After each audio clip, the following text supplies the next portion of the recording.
Good morning. Can you imagine what all amazing stuff you can do with Frosmo software? Unbelievable. It's fantastic to see you all here. Welcome to FrosmoX16. I think that was the third or fourth time. And now, let's talk about the future. Are you ready for that? Cool. Good. So the theme of FrosmoX16 is the future of user experience. So these are some of the thoughts how we believe the next few years will look like from the perspective of consumer online business. And the idea is, of course, that hopefully we all can prepare for the future so that we can continue growing our businesses and live, prosper, and whatever they say in Star Trek. So these are the three things we believe will have or can have massive impact to your businesses in the near short-term future. The first thing is the wireless future. And the wireless future leads to what we call the explosion of screens. So that's one of the topics I will talk about. The second thing is about software. How software is evolving so fast, so radically, and what kind of impact does that have to businesses and competition. And the third thing is about how business models are changing because of the first two things. And especially how important it is to use these first two things to create leverage so that you can grow your business rapidly. Let's get started. So the wireless future, what on earth it is? Wow. Wireless future, why should I care about this kind of thing? Sounds like a techie weirdo thingy. Well, the problem is that actually even e-commerce has been around for quite a long time. A lot of the companies are still at the beginning of their digital online businesses. A lot of the basic things are still not in the place, and we're already moving towards the next big shift. So that's why it's really important to start understanding what kind of things, how the wireless future will impact your business so that you can start preparing for it and not just thinking the short-term things you're trying to fix right now. Because the disruptions in businesses will become much bigger than they've been ever before, and they will happen faster. And that concerns every industry. And the third thing is again about this leverage. And why I talk about this leverage, I will soon explain, because it's super, super important. And that, of course, is because of the nature of internet, where we compete against everyone in the world. So Apple released the iPhone 7 a few weeks ago, and it wasn't probably that crazy event as iPhone releases used to be. But there was one particularly important thing in this release, and it was the fact that if you have Apple Watch with these other gadgets, you just log in once at the morning, and for the rest of the day, you're logged in to all of your Apple devices wirelessly. It sounds like a trivia thing, but it's actually very hard to achieve so that it feels totally natural. And so once you start to use it that way, you really don't want to go back to the point where you start typing passwords or do very awkward Bluetooth synchronization things. So wireless future probably prepares us for the next phase, where the next big gadget is not a physical thing. So we've probably seen the peak of smartphones. But the next big thing will be something else than a physical gadget. And it can be quite amazing, because think about it, these devices are actually quite bulky to carry around. But what about if there are screens everywhere where we go and they identify us? So we don't need to carry this phone with us. But maybe if we have this watch or some sort of thingy with us, and they magically, these devices or screens identify us. Wouldn't that be pretty amazing? And of course, what the consumer wants in that situation or user is that they want to have awesome experience on that screen. So user needs to be identified really well. And of course, we will have other things than just physical screens, because we will be able to project screens to different places. So wireless future, recognizing us wherever we go to, leads to the next big thing, which we call the explosion of screens. We will have screens everywhere in our lives. Different kind of stuff at home, when we leave the home, the transportation we take, and then at the destination where we arrive. Do you guys know what the lady is wearing here at the left lower corner? Anyone? It's sunglasses by Snapchat, released a few weeks ago. So there are sunglasses that allow you to take a snap and immediately broadcast it to your friends in Snapchat. And they cost something like $200 or even less. So maybe the Google glasses are happening anyway, but it's not for geeks, but it's for the teenagers. Why does this matter? When I read about this, I was like, okay, Snapchat probably has about 10 million, 15 million teenagers using it daily. How wrong was I? Snapchat has 155 million people using it every single day. And what is their positioning at the market? At the moment, they're actually at the mercy of Apple or Google, because those are the channels to distribute their software. So they want to move up from that and control the whole chain. So that's why I believe, or we believe, that Snapchat is trying to break into the physical world. And this is very important because all the big players are now making moves for this explosion of screens. So as said, iPhone, iWatch, Macs, they recognize you already wirelessly. They will make sure that all the other devices will do the same thing. Google is building the similar kind of thing. And then we have Amazon. Amazon Echo is a pretty brilliant thing. So it's the artificial intelligence speaker you can order, for example, Uber or groceries or whatever you like to your home, but just by speaking to it. But more importantly, Amazon is part of almost all of these things through their web services. Frosmo, for example, uses Amazon's S3 services to serve and operate our tag. So Amazon has managed to create this fantastic place where they're actually core part of the infrastructure. Why is this so important for our business? You need to be able, or we need to be able, to create a seamless user experience across all these different screens.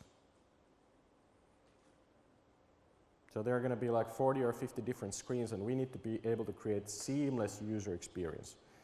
And right now, a lot of the companies don't have even the basics of e-commerce in place yet. A lot of the companies are operating very complicated legacy systems that will make it very difficult to start adding services to these new screens. And even more, as I said, think about it. When you walk to a new screen, you don't want to start logging in as a user. So there will be no more, or at least the amount of one-time purchases will drop drastically. So it is going to be crucial to retain the customer. How can we make sure that our customer uses our service or buys our product daily? Otherwise, in this world of a huge amount of screens, we will not exist simply because they don't care. It's too difficult for them to start looking to these different screens. And again, you need to be able to use operating leverage in order to grow your business rapidly. Which leads us to the funny fact, as you know, they say in Silicon Valley, software is eating the world. So how does software play such an important role for these physical things? We are very lucky to be in a position where we have discovered that the technology for the wireless future and the explosion of screens is already here. And that technology, surprisingly, is JavaScript. JavaScript, as you know, is one of the 3 core elements of modern internet. And all the big players, Amazon, Google, Facebook, Apple, are behind JavaScript. Which means that when you create applications and services with JavaScript, they will work with every screen. These big players will make sure that it works with every screen. And JavaScript as a language, it's evolving so quickly that it's really amazing. The things what we can do now, we couldn't even dream about 2 or 3 years ago. It's that rapid. And this evolution is just getting faster all the time. It becomes more and more cost-effective to create these services, which means there will be more developers using JavaScript. There will be more frameworks, etc. Which means that we are at the verge of this huge exponential growth curve. Because of these advancements, there will be also exponential competition. But luckily, you can look at it also from another perspective. It means that there are exponential possibilities for all of us because of this fantastic technology. So let's think it that way, that FrosmoX was held around this time, and we're going to have quite an amazing ride ahead of us in the next few years if we understand how we can leverage these things that are about to happen. So this super cheap technology of JavaScript means that you don't basically need to invest in complicated, old school, horrible IT projects anymore. And that means, of course, what we're already seeing. More and more startups are engaging in more and more different kind of businesses. It means also that it's easier all the time to experiment with new business models. And it's easier to create leverage. You can distribute your product and services faster, and people adapt faster all the time, which means that companies will succeed and fail faster. We've seen this in multiple different industries. So the last topic, the third topic, was what will happen to business models?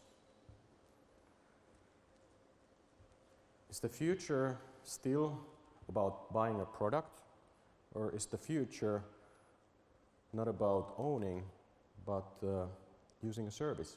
Paying for a service.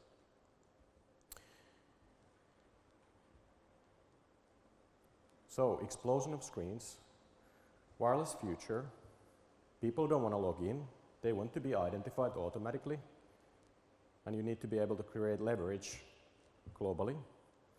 It leads to a situation where we have more and more winner-takes-it-all markets.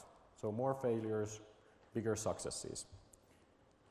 If we look at the native app consumption in the States, consumers spend 79% of their time just on 5 apps. So now you can ask from yourself that, is my native app really that important that it's among those 5 apps? Unfortunately, most likely not. Websites, almost half of the time monthly is spent just on 5 websites. So that's why it's so crucial that we need to be able to make sure that we retain the customer, which leads to the fact that we need to be able to try out different business models all the time. And this is not happening just in media, as we know.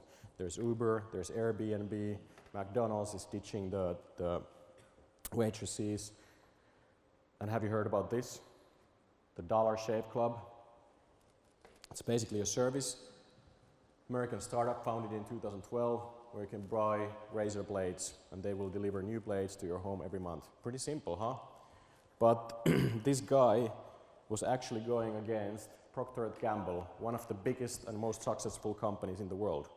I know entrepreneurs are pretty weird guys, but this was practically insane. And then 4 years later, Unilever buys this startup with $1 billion. So what on earth happened here? It's a physical product controlled by Procter Gamble. Procter Gamble's power was based and strategy is based on 3 things. They have the biggest R&D budget of their industry. They have the biggest branding and advertising budget of their industry. You know, Gillette, you have the best tennis players or whoever, soccer players promoting it. And they always have the best distribution deals. They have the best shelf space at any store. So how on earth did Dollar Shave Club manage to get 15% market share in 4 years in an industry where they talk about usually, you know, 1 point change, unbelievable, we won 1.2 points this year. So welcome to the disruption in the physical world. R&D became obsolete in shaves because who the hell needs the 5th or 6th blade? The shaves were good enough. The best is the last, remember?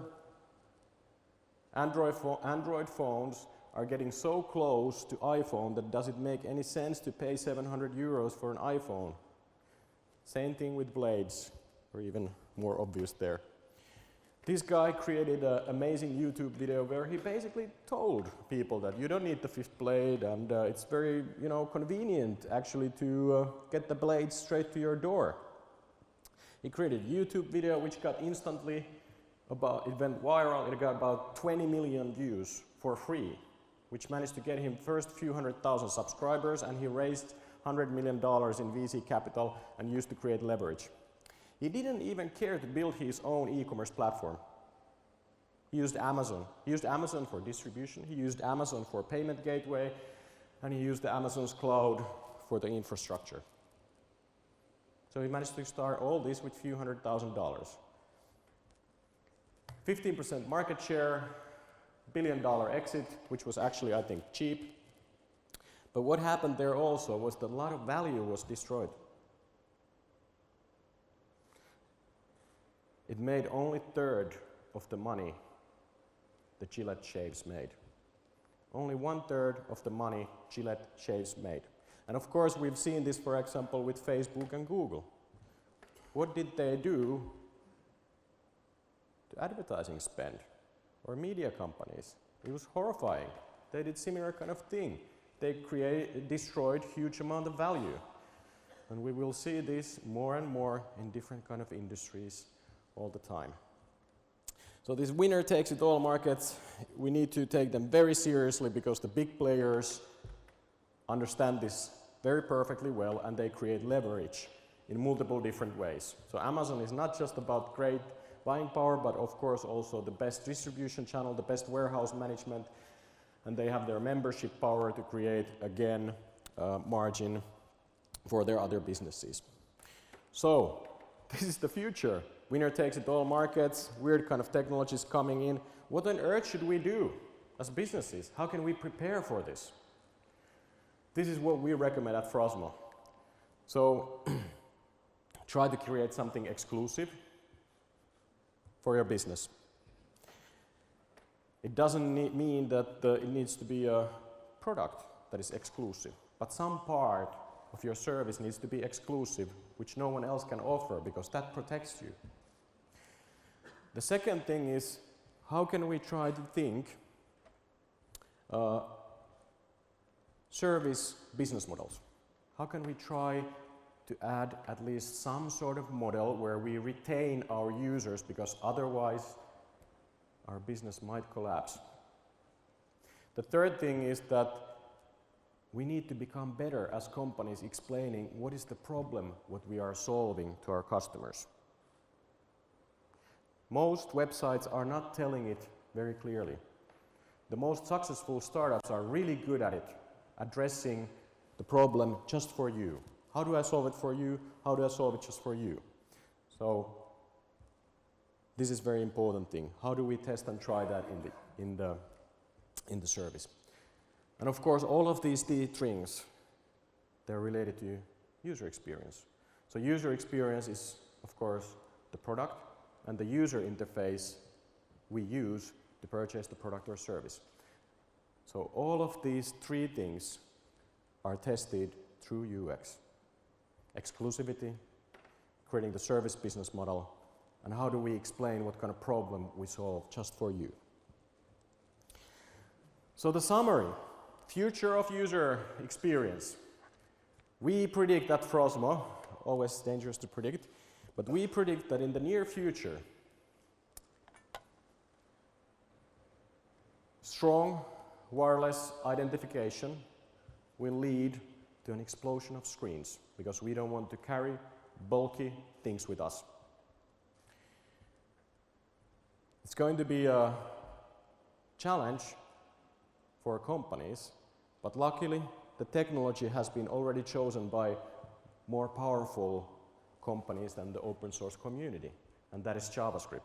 JavaScript is the language you can use for any of these screens.